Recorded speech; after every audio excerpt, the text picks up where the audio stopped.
Berarti mulai sekarang sakit ingat Allah. Kenapa logikanya? Yuk saya ajak berpikir logika. Ibu tahu di dalam tubuh ada yang namanya sel darah putih. Apa fungsi sel darah putih? Untuk melawan kuman. Kalau ada kuman masuk, dia bergerak. Kumannya banyak, dia membelah diri. Setelah mati itu kumannya, karena jumlahnya yang banyak dari sel darah putihnya bunuh diri sendiri. Karena kalau nggak bunuh diri, kebanyakan sel darah putihnya. Pertanyaannya, siapa yang nyuruh sel darah putih? Kok gerak sendiri, belah diri sendiri, bunuh diri sendiri, siapa yang nyuruh? Nah ini yang tanda tanya. Dunia kedokteran nggak bisa menjawab. Ternyata dunia kedokteran menjawab, oh karena adanya kemoatraktan, sehingga mendekat dia kayak mencium aroma. Tapi kan dia bisa gerak, siapa yang gerakin? Terus dia membelah diri, dia tahu ini, oh jumlah bakterinya banyak, dia membelah. Setelah bakterinya habis, dia bingung, dia bunuh diri sendiri. Coba hebatnya sel darah putih. Siapa yang ngatur itu, Bu? Allah. Dan penelitian terbaru, sel darah putih bisa ngobatin plak pada didik pembuluh darah. Sel darah putih bisa ngobatin kanker. Berarti sel darah putih intinya dia bisa mengobati banyak aspek penyakit. Bahkan pengobatan kanker terbaru itu dengan menggunakan imunoterapi. Apa itu imunoterapi? Sel darah putih yang khusus untuk makanin kanker diternak di luar, dimasukin lagi. Dan harganya mahal sampai ratusan juta. Islam mengajarkan supaya imunnya aktif dengan apa, Ibu? Sholat tahajud, berbekam, minum habatus saudah dan madu. Nah ini yang ngajarin siapa semuanya, Ibu? Rasul. Ini Ibu umat Nabi Muhammad atau bukan? Oke, berarti mulai sekarang rutinkan berbekam sebulan sekali. Rutinkan madu, ganti madu dengan gula, ganti dengan madu. Sirup ganti dengan madu. Karena kita umat Islam konsumsinya harus madu.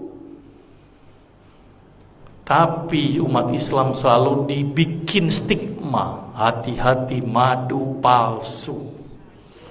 Tapi yang namanya sirup palsu nggak pernah hati-hati. Sirup jelas-jelas palsu diminum, coba. Madu yang belum tentu palsu apa nggak mau diminum. Ini kan aneh umat Islam, ternyata stigma itu yang bikin kita jauh dari madu. Padahal sepalsu-palsu madu lebih bagus daripada gula pasir dan sirup. Karena madu palsu nggak mungkin dibuat dari gula pasir, tekor. Coba tekornya lupa. Satu botol madu butuh berapa kilo gula pasir? Petaninya dibilang, saya kena, ini tambahin gula nggak? Dok, secara teori ekonomi aja nggak masuk buat saya, dok. Orang saya cuma naruh kotak, ngumpul sendiri itu madu. Ngapain saya tambahin gula? Jadi nggak mungkin pakai gula, Bu. Tekor buat petani. Paling mungkin namanya pakai CMC, karboksimetil selulose. Dan itu aman daripada gula pasir dan sirup. Jadi sepalsu-palsu madu lebih bagus daripada gula pasir dan sirup.